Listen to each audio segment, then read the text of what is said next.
15절 말씀입니다. 사무엘하 12장 1절에서 15절 말씀입니다. 구약성경 479페이지 사무엘하 12장 1절에서 15절 말씀 우리 한 절씩 교독하겠습니다. 사무엘하 12장 1절에서 15절 말씀입니다. 제 성경으로 479페이지 한 절씩 교독하겠습니다.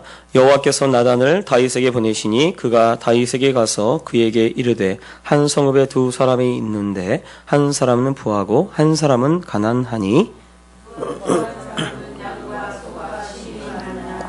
가난한 사람은 아무것도 없고 자기가 사서 기르는 작은 암양 새끼 한 마리뿐이라. 그 암양 새끼는 그와 그의 자식과 함께 자라며 그가 먹는 것을 먹으며 그의 잔으로 마시며 그의 품에 누움으로 그에게는 딸처럼 되었거늘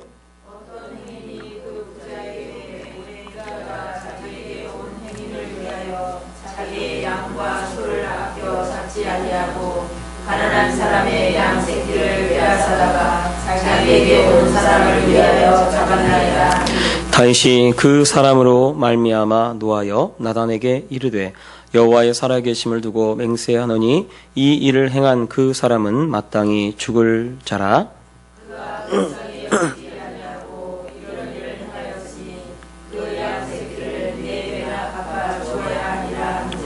나단이 다윗에게 이르되 당신이 그 사람이라.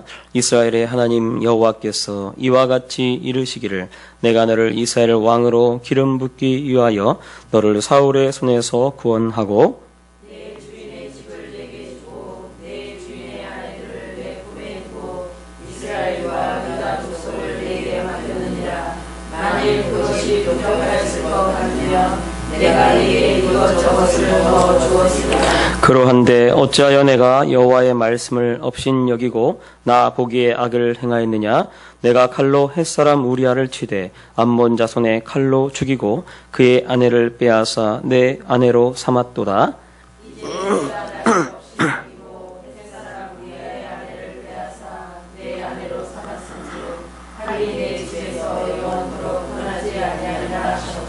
여호와께서 또 이와 같이 이르시기를 보라 내가 너와 내 집에 재앙을 일으키고 내가 내 눈 앞에서 내 아내를 빼앗아 내 이웃들에게 주리니 그 사람들이 내 아내들과 더불어 백주에 동침하리라.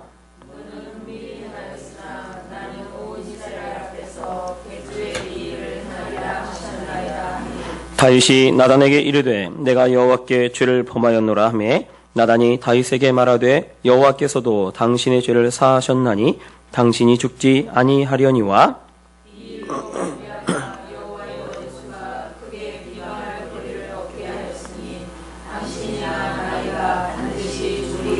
같이 읽겠습니다. 나단이 자기 집으로 돌아가니라. 우리아 밑에 있어요.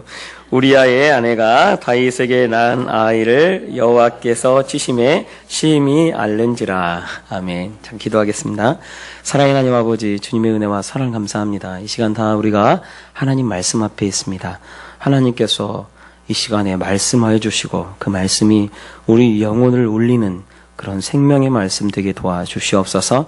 하나님의 말씀을 깨닫게 하여 주시고 또 하나님 말씀 듣는 즐거움으로 기쁨으로 넘치는 시간 되어줄 수 있도록 주님 도와주시옵소서. 연약한다. 또 주의 말씀 들고 섰습니다. 온전히 하나님 말씀에 대언자 되게 도와주시고 하나님 말씀되게 전할 수 있도록 주님 도와주시옵소서. 감사드리며 거룩하신 주 예수님 이름으로 기도합니다. 아멘. 할렐루야. 오늘 이 말씀은 다윗이 지금 밧세바를 자기 아내로 삼고 이 밧세바를 통해서 아이가 태어난 다음에 그때 하나님 말씀이 나단 선지자에게 임하고 나단 선지자가 다윗에게 가서 이 지금 말씀을 전하는 내용을 적습니다. 그러니까 거의 한 1년 정도 지난 거죠. 그래서 10개월, 최소 10개월에서 아이가 태어나니까 최소 10개월에서 한 1년 정도 지났을 때에 그때까지 다윗이 자기의 잘못을 깨닫지 못하고 있다는 것을 보여주고요. 또 오늘 말씀이 우리에게 또 보여주는 것은 하나님이 그때까지 참고 계시다는 것을 알 수가 있습니다. 그러면 왜 그때까지 참으셨나라고 생각이 되는데, 저는 제가 볼 때 하나님이 다윗이 하나님 앞에 나올 때마다 자기의 잘못한 것이 그래도 생각나지 않았을까라는 생각이 들어요. 왜냐하면 시편 51편에 보면 그가 구원의 기쁨과 감격이 사라졌어요. 그래서 또 그 마음에 정결한 마음도 사라졌다고 이야기를 합니다. 그러면 그 1년이라고 하는 이 기간 동안에 다윗이 하나님 앞에 나와서 예배도 제사를 안 지냈을까? 1년이라고 하는 이 기간 동안에 다윗이 하나님의 법궤 앞에 나아가지 않았을까? 이렇게 생각을 해보면 그러지 않다는 거예요. 그러니까 지금 우리가 범죄하고 죄를 짓고 나서 교회에 딱 나왔어요. 교회에 딱 나와가지고 자기가 지금 죄를 지고 있음에도 불구하고 죄 지은 것을 깨닫지 못하고 알지 못하고, 그리고 딱 만약에 앉아서 하나님, 저 사람은 정말 나한테 이렇게 힘들게 하는데 저 사람 벌해 주세요, 이렇게 기도하는 거나 마찬가지죠. 그러니 사실은 다윗이 계속해서 하나님께 예배 드릴 때마다 이 제사 드릴 때마다 아마 이 마음속에 어느 정도는 그가 잘못하고 있다는 것을 알았을 거예요. 그리고 또 이렇게 이 일을 행했을 때 분명히 자신이 잘못하는 것을 하나님 말씀을 잘 아는 사람이었기 때문에 알았을 것입니다. 그런데 사람이요, 얼마나 악해질 수 있는가를 오늘 말씀이 싹 우리에게 보여줘요. 저는 목사가 안 됐으면 정말 아주 나쁜 사람 됐을 거예요. 왜냐하면 어렸을 때부터 완전 범죄를 막 꿈꾸는 사람이었습니다. 저렇게 하려면, 저거 안 걸리려면 어떻게 해야지? TV 보면서 이런 수사반장 옛날에 있었잖아요. 그러면요, 저는요, 저렇게 하니까 걸리지. 제가 그랬어요. 그리고, 그러니까, 제가 지금 생각해보면, 제가 말씀을 준비해서 어떤 생각이 드냐면, 제가 어렸을 때 한 장면이 생각나더라고요. 한 번은 초등학교 2학년 때, 저희 저희 집 앞에 김제상회라고 있어요. 제 이름 비슷한데, 김제 사람이었나봐요. 그때는 왜 김제상인지 몰랐는데, 지금 생각해보니까, 김제 사람이었나봐요. 김제상회라고 해서, 이 캔디류 파는 거 있잖아요. 과자나 이런 거 파는 거. 지금 말하면 슈퍼마켓. 그런 상회가 있었는데, 거기서 이제 아버지가 가실 때 10원 용돈 이렇게 10원 주잖아요. 10원짜리 하나 좀. 그럼 10원 가지고 이제 뭘 한 사먹으면, 10원 가지고 사먹으니까 하나밖에 못 사먹잖아요. 거의 대부분 5원, 10원 이럴 때인데. 그래서 아저씨가 안 볼 때 쓱 2개. 제가 그랬어요. 얼마 못 가서 걸렸지만. 걸려가지고, 이 주인 아저씨한테 잡혔어요. 또 동네 사람이니까 다 알잖아요. 근데 아저씨가 나를 딱 보니까, 이게 몇 번 가져가는 걸 딱 보니까 아마 딱 벼르고 있다가 딱 가져갈 때 딱 잡은 거예요. 현장범으로 딱 붙잡혔어요. 근데 그날따라 아버지가 일찍 들어오셨어요. 붙잡혀서 이러고 있는데 아버지가 오신 거예요.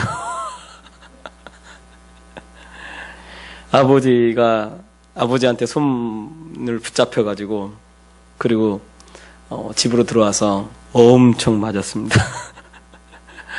그리고 옷을 다 벗겨가지고, 우리 때는 그랬잖아요. 옷을 다 벗겨서 문 밖으로 내쳤어요.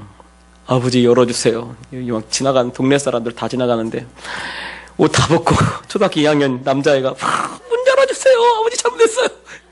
속옷 진짜 하나도 안 입히고 벗겨서 저를 내보냈어요. 그래서 제가 그때 이후로는 훔치는 게 없습니다. 그때 이후로는. 그 한 번에 그 아버지가 그렇게 했던 것을 이 어렸을 때 한 번 그렇게 하고 났더니 다시는 훔치진 못하겠더라고요. 그때 이후로 훔친 게 없어요.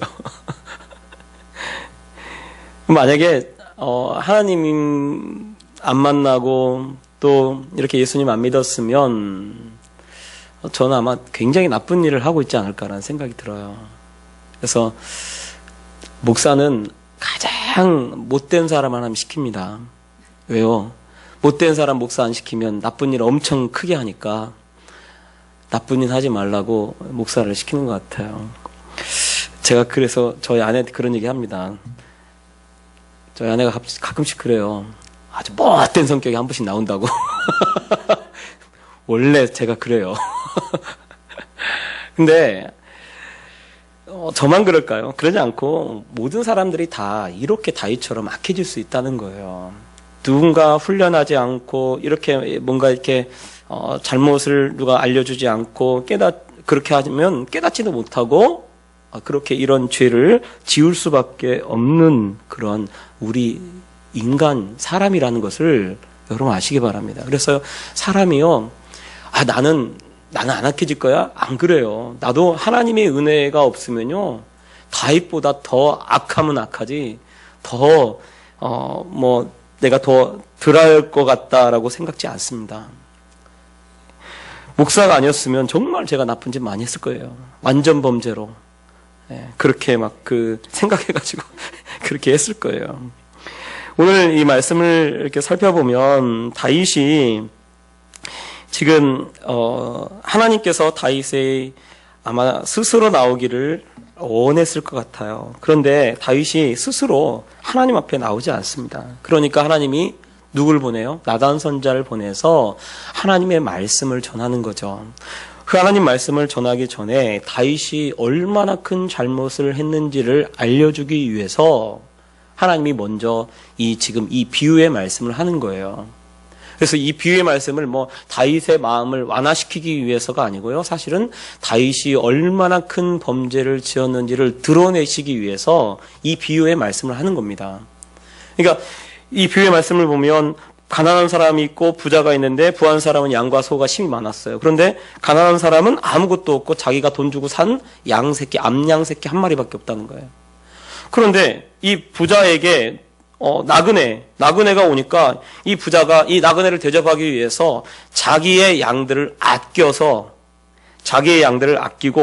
자기가 양과 소를 아껴서 잡지 아니하고 이렇게 돼 있죠. 이 잡지 아니하고라고 하는 표현보다는 자기의 양과 소를 아끼고 이게 더 원문에 가깝습니다. 그래서 자기의 소를 아끼고 자기 소나 양은 자기가 아끼고 그리고 남의 그 가난한 이 사람의 이 암양을 잡아다가 그 사람을 위해서 나그네를 위해서 대접했다는 거예요. 그 얘기를 들으니까 다윗이 막 화를 냅니다. 진노해서 와 어떻게 저런 사람이 있냐 이러면서 막 화를 내면서 뭐라고요? 이 사람은 반드시 죽을 것이다 이렇게 얘기를 해요. 그리고 나서 또 네 배나 갚아야 한다. 이 사람은 4배를 갚아야 한다라고 얘기를 합니다. 왜 4배라고 얘기를 하냐면 율법에 그렇게 돼 있어요. 그래서 나중에 예수님이 여리고에 갔을 때 이 삭개오가 내가 남의 것을 토색한 것이 있으면 몇 배를 갚겠습니다? 4배 갚겠습니다 그러잖아요. 이게 뭐냐면 율법에 적용되어 있는 말씀입니다. 그러니까 사실은 다윗이 율법에 대해서 굉장히 잘 알고 있었던 거예요. 그런데 자기가 그렇게 잘 알고 있는데 자기의 죄를 깨닫지 못하고 있습니다. 그러면 이 비유는 무엇입니까? 이 비유는 무엇에 대해서 말하는 겁니까? 이 사람이 누구냐라고 하니까 나단이 그러잖아요. 왕이여 당신입니다. 그냥 당신입니다. 당신이 바로 그 사람입니다. 그 사람은 바로 당신입니다. 라고 그렇게 얘기를 합니다. 그러면 지금 그 앞에 비유로 설명한 이 사람, 그 사람의 그 죄와 다윗의 죄는 사실은 비교할 수 없어요. 그 앞에 그 비유로 나오는 그 부자는 양 새끼를 빼앗은 것뿐이에요. 그냥 사람이 아니고 양입니다. 물건이죠. 어떻게 보면 물건을. 그런데 다윗은 어떤 거예요? 다윗은 물건이 아니라 사람을 죽이고 사람을 빼앗았어요. 그러니까 지금 여기서 이 사람은 반드시, 이 사람은 내가 여호와의 살아계심을 두고 맹세하노니 이 일을 행한 사람은 마땅히 죽을 사람이다 라고 했는데, 그 마땅히 죽을 사람보다 더 나쁜 사람이 누구예요? 다윗입니다. 근데 다윗이 얼마나 악한 일을 행했는지 하나님이 지금 다윗에게 책망하고 계신 거예요. 드러내고 계신 거예요. 이 비유를 통해서 이 비유에 나오는 이 부자보다도 더 나쁘고 악한 사람이 바로 너다라고 지금 그렇게 얘기를 했던 거예요. 다윗이 그 얘기를 듣고 얼마나 놀랐겠습니까? 한번 생각해 보세요. 탁 하고 아마 깜짝 놀랐을 거예요. 그런데 보세요. 자기가 이미 양심이 화인을 맞고 그리고 욕심에 계속 이끌려 다니니까 자기가 죄를 지어도 그게 죄인지를 모르는 것입니다. 여러분, 정말 하나님의 큰 은혜는 뭐냐면요, 죄를 깨닫게 해주는 것이 정말 하나님의 큰 은혜가 되는 줄 여러분 아시기 바랍니다. 저희 아버지가 저를 그렇게 쫓아내고 그렇게 때리니까요, 제가요 그게 얼마나 나쁜 죄인지를 그때 알은 거예요. 다시는 그렇게 하지 않습니다. 무서워서, 두려워서.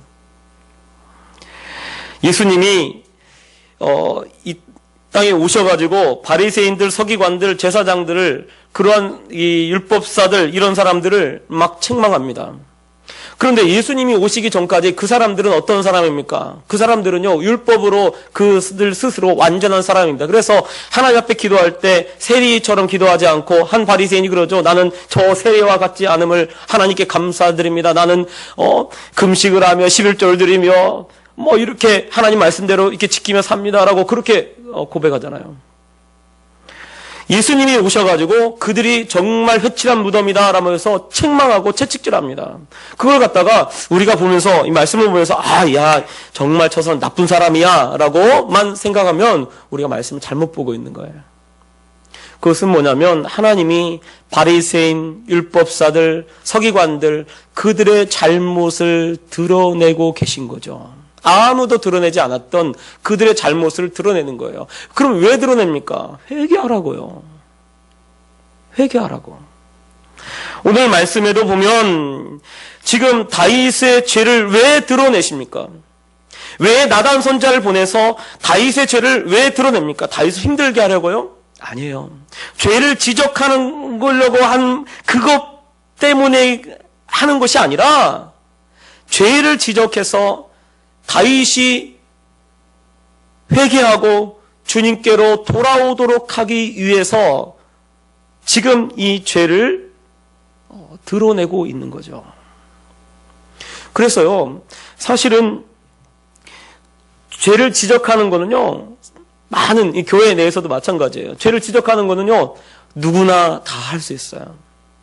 그런데 정말 이 죄를 지적하는, 찾아내고 지적하는 거, 이거 찾기 쉽습니다. 그런데 죄를 지적하는 것에서 멈추면 우리는 지금 잘못하고 있는 거예요. 하나님은 어떻게 하시냐면, 죄를 지적하는 이유가 어디서부터 있냐면 다윗을 사랑하기 때문에 죄를 지적하는 것입니다. 예수님이 단순하게 제사장들, 서기관들, 바리새인들, 이런 율법학자들을 미워해가지고 그렇게 회칠한 무덤이 화 있을 진정하면서 그들을 책망하는 것이 미워해서 하는 것이 아니에요. 그들을 사랑하고 그들조차도 예수님 품으로, 그들조차도 그들의 죄를 깨닫고 주님 품으로 나와서 회개하도록 하기 위해서 그렇게 이야기했던 거예요. 하나님이 세례 요한도 마찬가지죠. 세례 요한에게 사람들이 막 돌아오는데 왜 돌아옵니까? 세례 요한이 그들의 잘못을 지적합니다. 지적하는 이유가 뭐예요? 그들의 마음이 하나님께로 돌아오도록 하기 위해서 그렇게 지적하는 거예요. 그래서 성경에 나와 있는 모든 선지자들, 이 말씀들이 대부분 다 사랑에서 나온다는 것을 우리가 알아야 합니다. 하나님이 지금 다윗을 사랑하신 거예요. 그래서 다윗이 이미 내가 잘못했습니다, 범죄했습니다 라고 고백하기도 전에 뭐라고 그래요? 말씀해 보면 내가 잘못했습니다, 내가 범죄했습니다, 내가 하나님께 죄를 지었습니다 라고 고백하니까 이 14절에 뭐라고 말씀하시냐면 13절에 여호와께서도 당신의 죄를 사하셨나니 당신이 죽지 아니하려니와 라고 되어 있어요. 이미 하나님은 다윗의 죄를 뭐 하신 거예요? 용서하셨어요. 용서하셨어요. 그러니까 하나님이 지금 왜 지금 이렇게 말씀하시나? 죄를 깨닫고 주님 앞으로 나오도록 하기 위해서 하나님이 이렇게 말씀하시는 거죠. 하나님이 다윗을 진정으로 사랑했습니다.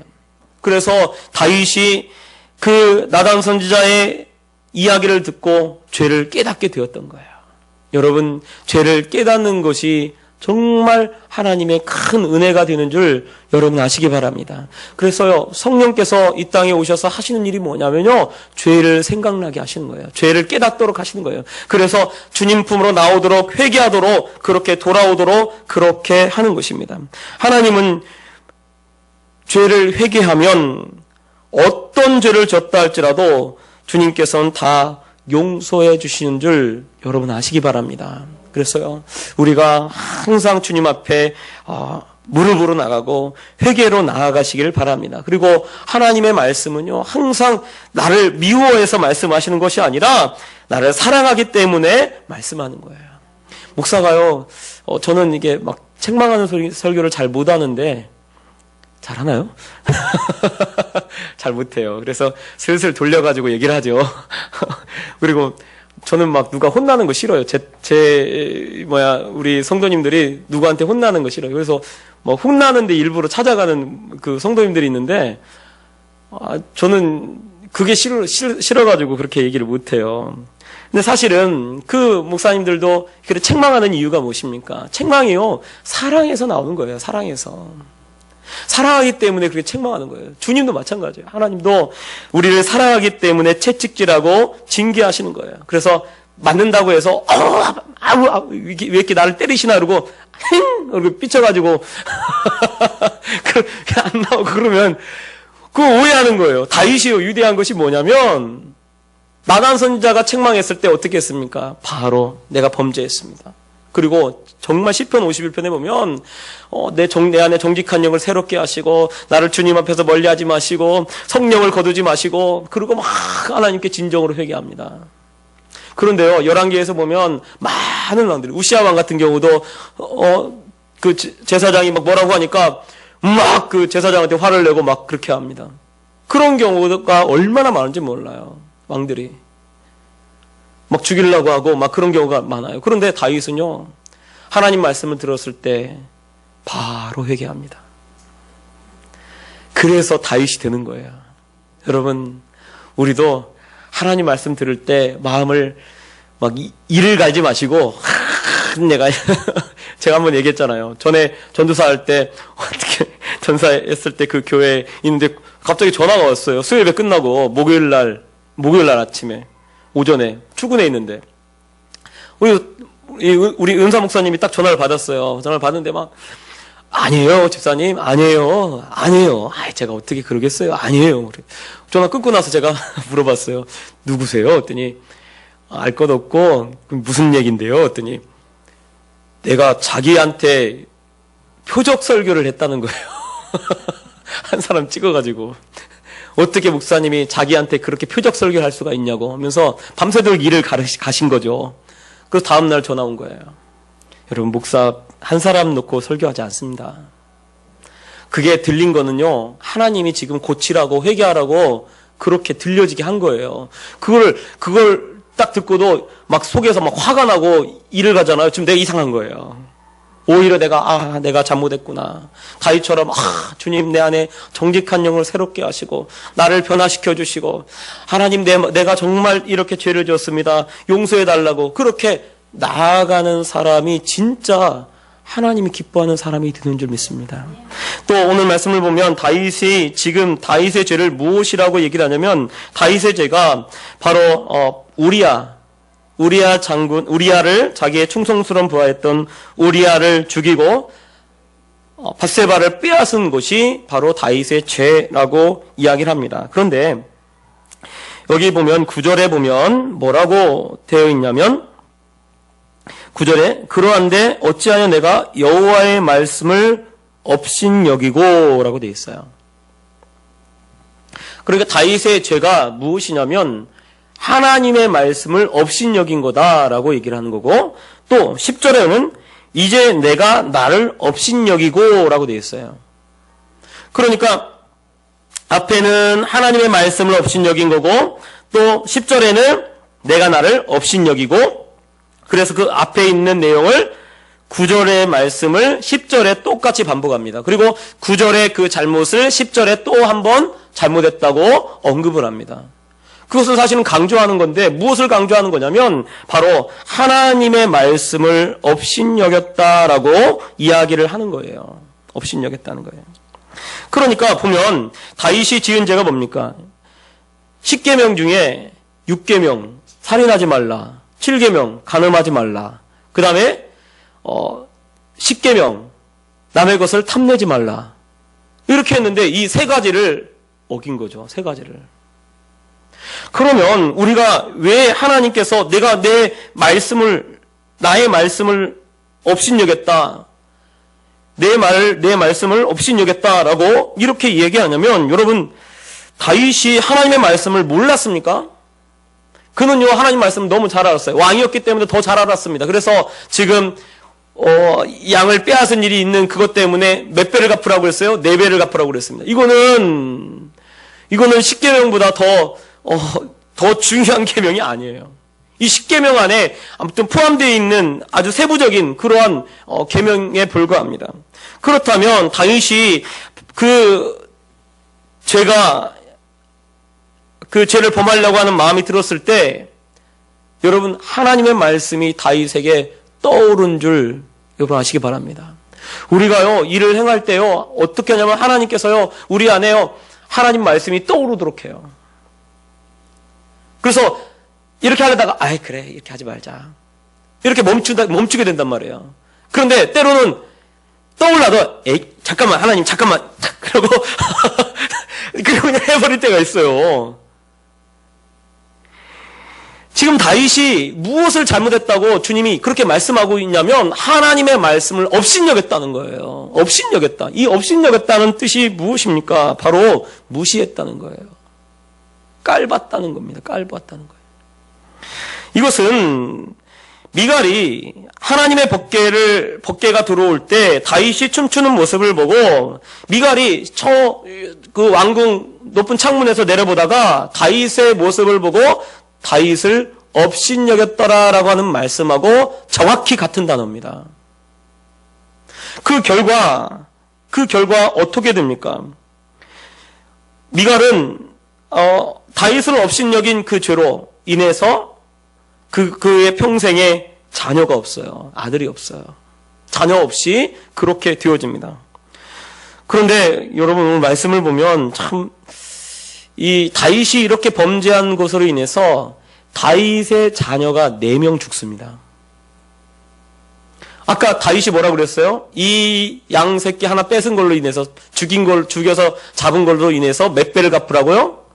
4배 갚으라고 했잖아요. 그런데 정확하게 다윗이 이렇게 범죄한 것을 통해서 4명의 자녀가 죽어요. 첫 번째가 오늘 여기 이 밧세바와 관계에서 태어난 아이가 죽고요. 그 다음에 누가 죽냐면 암논이 죽어요. 그 다음에 누가 죽어요? 압살롬이 죽어요. 그 다음에 이 솔로몬이 왕이 되는 것으로 인해서 누가 또 죽냐면 아도니아가 죽습니다. 결국은 지금 이 한 번의 죄로 인해서 하나님이 몇 배로 갚아요? 4배로 갚아요. 다윗이 이야기한 대로. 사실은 오늘 말씀해 보면 하나님이 뭐라고 말씀하시면 다윗에게 네가 왜 나를 업신여겼냐라고 말씀하시면서, 사실은 네가 부족한 것이 있다면 내가 더 주었을 것이다. 너에게 최고로 다 주었지 않느냐? 네가 원하는 건 다 주었지 않느냐? 너를 그 나라까지도 너에게 주지 않았느냐? 네 주인의 아내들까지 주지 않았느냐? 사실은 주인의 아내들을 준 적은 없습니다. 이것은 무슨 말이냐면 그만큼 그 나라를 다 주었다는 것을 말하고 있는 거죠. 다 채워줬단 말이에요. 다 주었단 말이에요. 그런데 거기서 만족하지 못하고 지금 밧세바를 빼앗았다는 거죠. 우리아를 죽이고 빼앗았다는 거예요. 여러분, 이것은요 다윗에게만 해당되는 것이 전혀 아닙니다. 이것은요 우리에게도 정확하게 해당되는 거예요. 하나님께서 우리에게 최고로 좋은 것들로 채워주신 줄 여러분 아시기 바랍니다. 제가요 저희 자녀들이 있는데 자녀들을 제가 할 수 있는 저희 아내가 해줄 수 있는 거 최고로 해주고 있는 거예요. 애들이 아빠 뭐 해줘 그러면 정말 그 아이에게 정말 필요하면요 꼭 해줍니다. 해주려고 또 애쓰고요. 이게 당연한 거예요. 여러분 우리의 그 자녀들에게 정말 없어서 못 해주지 해줄 수 있으면 다 해주려고 하잖아요. 그러지 않나요? 저만 그런가요? 저만 그래요? 다 그러잖아요, 다. 왜냐면, 그 기도 제목 물어보면 자녀가 먼저예요. 자기는 잘 뒤에 있고. 그러면 자기 자녀를 위해서, 목사님, 다른 건 몰라도 이건 꼭 기도해 주세요. 물어보면 다 자녀가 먼저예요. 1등이에요. 다 해주려고 하잖아요. 다 이렇게 채워주려고 하고. 목사님, 저는 아무것도 안 해줘도 돼요. 우리 자녀는 꼭 해줘야 합니다. 그렇게 기도해달라고 하잖아요. 이게요, 우리 부모들의 마음이에요. 근데 우리 주님께서 뭐라고 하냐면, 하늘에 계신 우리 아버지라고 합니다. 이 아버지가요, 여러분, 해줄 수 있는 거, 못 해줄 거 있나요? 못 해줄 거? 아버지가? 다 해줄 수 있어요. 다 해줄 수 있어요. 그러면, 목사님, 저 부족한데요? 뭐가 좀 부족한 것 같은데? 왜 돈도 돈벼락이라도 한번 맞게 해달라고 막 그렇게. 그런 걸 또 원하시는 분들이 있어요. 사실은 하나님이 내 수준에, 내 영혼에, 내 환경에 가장 좋은 것들로 여러분 채워주는 줄 여러분 아시기 바랍니다. 마태복음 6장 32절에 보면 천부께서도 너희에게 있어야 할 것이 무엇인지 다 아시느니라. 이런 것들은 이방인들이 구하는 것이다 라고 말씀하고 있어요. 즉 그 말은 우리에게 주어진 모든 것들이 다 최고의 것으로 내 인생에 내 삶 속에 지금 내 현재 내 영적 상태를 위해서 내 영혼을 위해서 제일 좋은 곳으로 채워주고 계신 줄 여러분 아시기 바랍니다. 왜냐하면 부모의 마음을 가지고 하나님이 그렇게 하신다니까요. 그래서 내게 꼭 필요한 것들을 다 지금 채워주고 계신 거예요. 그런데요, 주님 왜 이거 안 해주세요? 그러고 있는 거죠. 그걸 갖다가 욕심이라고 얘기를 합니다. 욕심. 다윗이 지금 밧세바 안 범해도 되는 거예요. 그가요 다른 여자 얼마든지 더 취할 수도 있어요. 왕이기 때문에. 근데 왜 꼭 밧세바예요? 그것도 살인을 해서 죽이면서까지 그렇게 해야 되는 거냐 이거죠. 주님이 지금 그렇게 얘기하는 거예요. 더 좋은 것으로 최고의 것으로 여지껏 채워주지 않았느냐. 네가 더 달라고 했으면 내가 더 줬을 거다. 주님이 그렇게 말씀하셔요. 그 말은 우리에게도 그렇게 주님이 하고 계신 거예요.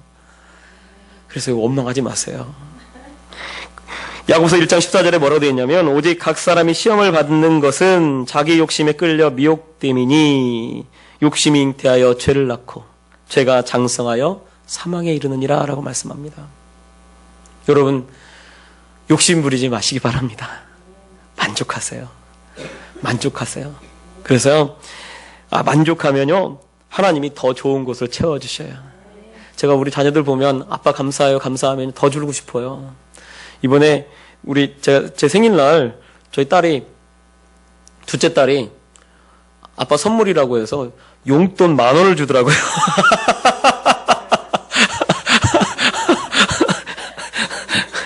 제가 쓰지를 못하겠어 그 10,000원을. 그래서 제가 참 너무 감사하다. 더 주고 싶고 더 마음이 더 가더라고 그렇게 하니까. 여러분 우리 주님이 그렇게 우리를 채워주신 줄 믿습니다. 예. 그러니까 감사하세요. 욕심내지 마시고요. 결국은 이 욕심 때문에 4배를 갚잖아요. 4배를. 자기의 자녀들이 4명이나 죽어요. 이거 얼마나, 자기가 한번 죄를 지은 것 때문에 이게 얼마나 안타깝습니까? 그러므로 사실은 우리가 늘 하나님께서 우리를 최고의 것으로 채워주신다는 것을 알고 욕심을 버리고 하나님 말씀에 순종하며 감사함으로 나가시기 바랍니다. 즉 하나님 말씀을 업신여긴다는 것 자체는 무슨 표현이냐면 바로 내 생각을 하나님 말씀보다 앞세웠다는 거예요. 미갈이 다윗을 무시하고 다윗을 자기보다 낮은 사람으로 경멸하는 것처럼 우리가 하나님의 말씀을 무시하고 하나님의 말씀을 내려본다는 표현이 바로 업신여긴다는 거예요. 여러분, 하나님 말씀이 내 안에 딱 들어올 때 바로 그 말씀 앞에 멈추시기 바랍니다. 그리고 멈추고 내 자신의 생각을 내려놓을 때 하나님이 업신여기지 않는다라고 말씀하실 거예요. 또 오늘 말씀에 다윗에게 여러 징계를 내리죠. 이게 굉장히 중요한데 왜 중요하냐면 우리가 많은 분들이 말씀을 보면서 다윗이 분명히 하나님이 23절에 보면 나단이 다윗에게 이렇게 얘기하죠. 여호와께서도 당신의 죄를 사하셨나니 당신이 죽지 아니하려니와 라고 말씀합니다. 그러니까 하나님께서 분명히 사하셨는데 왜 지금 다윗에게 이러한 징계가 일어나고 칼이 떠나지 않고 내 아내를 빼앗아서 내 이웃들에게 주고 이런 일들이 왜 일어납니까? 분명히 하나님 용서하지 않았습니까? 어떤 분들이 그렇게 질문을 하시더라고요. 여러분, 죄는요 하나님이 용서하십니다. 그런데요 하나님은 공의로운 하나님이에요. 만약에 나 하나님 믿으니까 그래 너 잘 믿으니까 하나님 믿으니까 라고 해서 그렇게 그냥 그 하나님 믿는 사람만 죄를 지어도 벌하지 않고 징계를 내리지 않고 그러면요 하나님은 공의로운 분이 아닙니다. 이 세상은요 우리가 심은 대로 그대로 거두게 돼 있습니다. 이게요 반드시 그렇게 돼 있어요. 하나님은 물론 용서하시죠. 그런데 내가 심어놓은 건 어떻게 하겠다는 거예요. 심어놓은 거는 반드시 열매를 맺습니다. 죄도 마찬가지예요. 마음속으로만 짓고 그 행동으로 옮기지 않았으면 그러면 열매는 아직 안 나타나요. 그런데 행동으로 옮기면 그때부터는 이제 하나님이 용서한 것 외에 내가 심은 것 때문에 반드시 그게 열매를 맺습니다. 다윗도 마찬가지죠. 다윗이 지금 오늘 14절에 뭐라고 되어 있냐면 이 일로 말미암아 여호와의 원수가 크게 비방할 거리를 얻게 하였으니 라고 되어 있어요. 크게 비방할 거리를 얻게 했다. 그 말은 무슨 말이에요? 이제 마귀가 자꾸 이 다윗의 집안에 찾아 들어와서 자꾸 다윗을 충동질하고 그리고 이 집안에 여러 가지 어려운 일들이 일어나도록 그렇게 만들 것이다 라고 지금 이야기하고 있는 거예요. 왜요? 다윗이 범죄함으로 인해서 그렇습니다. 하나님은요 우리의 죄를 용서하십니다. 그렇다고 해서 우리가 심어놓은 죄는요 그 죄의 열매는요 반드시 열매를 맺게 돼요. 그래서 만약에 내가 사람을 해치거나 아니면 사람의 뭘 이렇게 도둑질하거나 하면요 그 도둑질한 것으로 인해서 내가 하나님이 용서했다고 감옥 안 가요?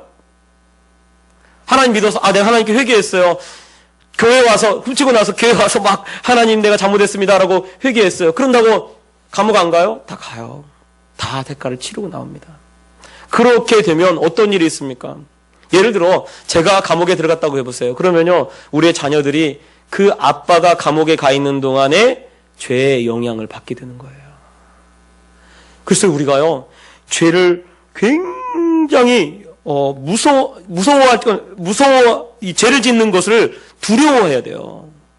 근데 죄를 짓는 걸 너무 쉽게 생각합니다. 왜냐하면 하나님이 다 용서하시니까 라고 생각해서 하나님이 다 용서하시니까 이러고 아주 우습게 하는데 우습게 하는 그것이 우습게 할 게 아니에요.